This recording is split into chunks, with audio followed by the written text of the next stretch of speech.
بسم الله الرحمن الرحيم. الحمد لله الذي أنزل على عبده الكتاب ولم يجعل له عوجا قيما لينذر بأسا شديدا من لدنه ويبشر المؤمنين الذين يعملون الصالحات أن لهم أجرا حسنا ماكثين فيه أبدا وينذر الذين قالوا اتخذ الله ولدا ما لهم به من علم ولا لآبائهم كبرت كلمة تخرج من أفواههم يقولون إلا كذبا فلعلك باخع نفسك على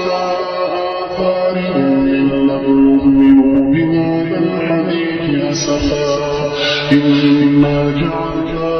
على الأرض زينة لها لنبلوهم أيهم أحسن عملا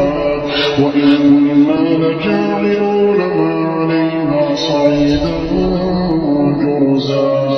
أم حسبت أن أصحاب الكهف والرقيم كانوا من آياتنا عجبا إذ أوى الفتية إلى الكهف فقالوا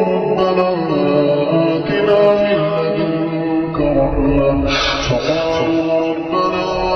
آتنا من لدنك رحمة وهيئ لنا من أمرنا رشدا فضربنا على آذانهم في الكهف سنين عددا ثم بعثناهم لنعلم أي الحزبين أحصى لما لبثوا أمدا نحن نقص عليك نبأهم بالحق إنهم فتية آمنوا بربهم وزدناهم هدى وربطنا على قلوبهم إذ قاموا فقالوا ربنا رب السماوات والأرض لن ندعو من دونه إلها لقد قلنا إذا شططا هؤلاء قوم اتخذوا من دونه آلهة لولا يأتون عليهم بسلطان بين فمن أظلم ممن افترى على الله كذبا وإذ اعتزلتموهم وما يعبدون إلا الله فأووا إلى الكهف ينشر لكم ربكم من رحمته ويهيئ لكم من أمركم مرفقا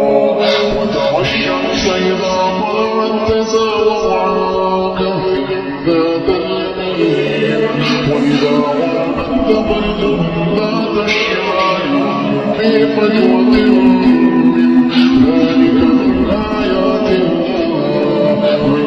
يهد الله فهو المهتد ومن يضلل فلن تجد له وليا مرشدا وتحسبهم ونقلبهم ذات اليمين وذات الشمال وكلبهم باسط ذراعيه بالوصيد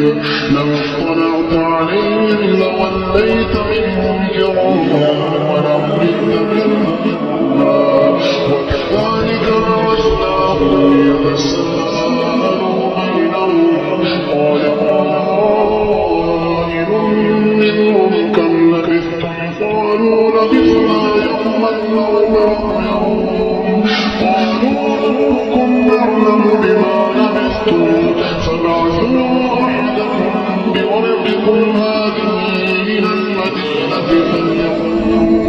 فلينظروا أيها أزكى طعاما فليأتكم برزق وليتلطف ولا يشركن بكم أحدا إنهم إن يظهروا عليكم يرجوكم أو يريدون